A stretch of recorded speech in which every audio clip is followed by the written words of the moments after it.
Hi, I'm Hannah Brady and I'm the creative producer with Squidsoup. Hi, I'm Dan Sutton-Pearson and I'm the technical manager here at Squidsoup. So Squidsoup is a collective of artists, creatives, technologists and producers who create transformative works that play with that line between the physical and the digital. We've been around as an organization since before the year 2000, and we've constantly evolved and grown in that time to end up where we are today. The Power of Art project is an R&D project for Squidsoup to explore the opportunities of how we might take our large-scale light and sound installations off-grid. What we mean by off-grid is how we might be able to power our work anywhere in the world using sustainable energy sources such as solar or perhaps wind in the future. But for now, for the Power of Art project, we have focused on actually using solar and using electric car batteries to store that power.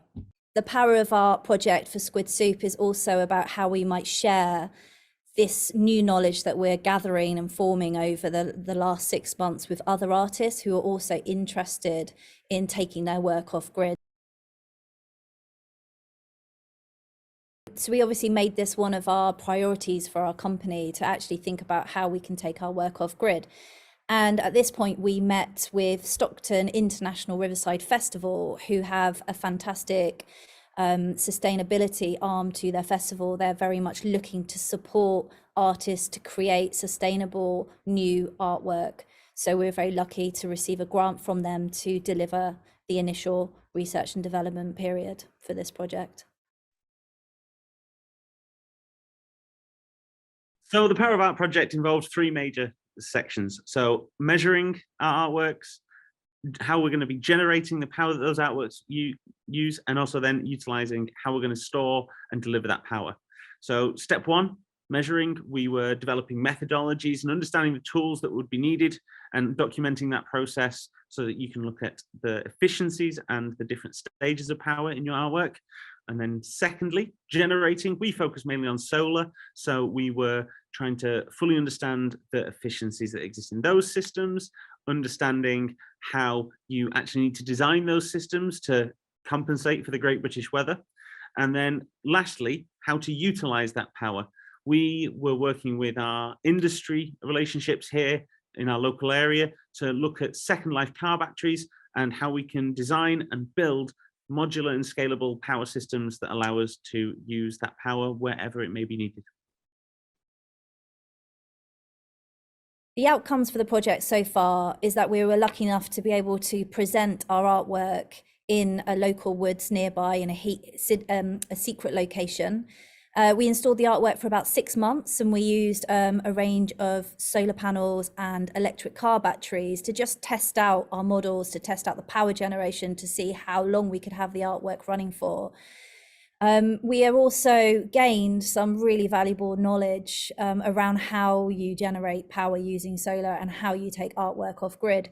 So our outcomes have been a whole load of new knowledge for our team, which we plan to then take out into the industry and share with other creatives looking to create off-grid digital artwork. So really, to take this onto a wider scale and to get this into more people's hands is a sharing of knowledge and understanding, because what we've discovered throughout this process is that trying to take existing things and then make them work with off-grid is much more difficult than designing from first principles to be an off-grid project. And as more people come to understand that and change their perspective of what power is and where energy that they're using comes from, the much easier it will be for them to actually deploy and use all this knowledge and these principles. For me, I think part of my vision for how creative communities can actually tackle the climate crisis is using the skills and there's so many high-level technical and creative skills in our industries and that are taken for granted by audiences.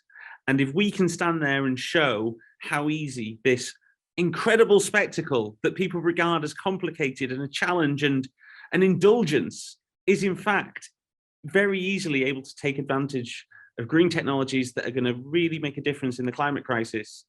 If we can do it, why can't you in your day-to-day life? And why can't the rest of the world?